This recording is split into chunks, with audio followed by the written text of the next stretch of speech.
அது என்ன surprise management? Surprise ஆச்சே, சொல்ல மாட்டேனே. நீ எதுக்காக வந்தியோ அதை செஞ்சு முடிக்கணும். உங்ககிட்ட 4 குழந்தை இருக்கு, அதுல எனக்கு ஒரு குழந்தை கொடுன்னு கேக்குறாங்கன்னா அதுக்கு என்ன அர்த்தம்?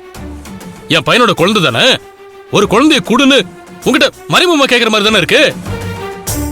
அந்த குடும்பம் மொத்தமும் சேர்ந்து கேக்குறாங்கன்னா இவ தனி மனுஷி, இவளால என்ன பண்ணிட முடியுங்கிற தைரியம் தானே. செவந்தி, இந்த மாதிரி விஷயத்தை தானே நீ முதல்ல என்கிட்ட சொல்லணும். அண்ணன் அப்பா அண்ணின்னு எதுக்கு உனக்கு இருக்காங்க? நாங்கள இருக்கிறதே உனக்காக தானமா. இந்த மாதிரி விஷயத்துல உங்களோட சப்போர்ட்டா இருந்தா தானே உனக்கும் ஒரு தைரியமா இருக்கும். நீ மனசு போட்டு குழப்பிக்காத. இது பாரு, நீ ஸ்ட்ராங்கா அவங்க கிட்ட முடியாதுன்னு சொல்லிடு. நானும் அதே தாங்க சொன்னேன். எதுக்கு இத போய் இழுத்துக்கிட்டு? அப்பவே முடியாதுன்னு சொல்ல வேண்டியதானே. இவ என்னடானா யோசிச்சுட்டு இருக்கா.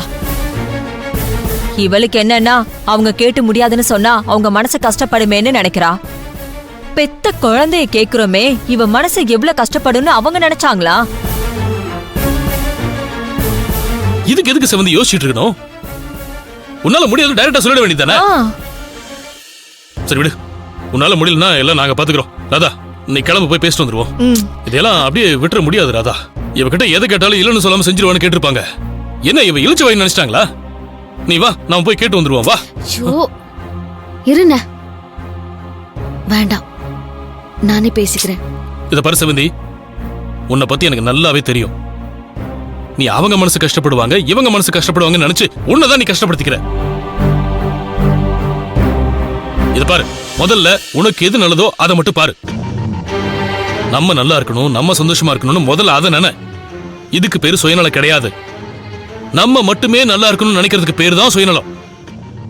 தயவு செஞ்சு புரிஞ்சுக்கோமா. இது பாரு, அவங்க சந்தோஷத்துக்காக உன் சந்தோஷத்தை விட்டு கொடுத்துட்டு நிக்காத.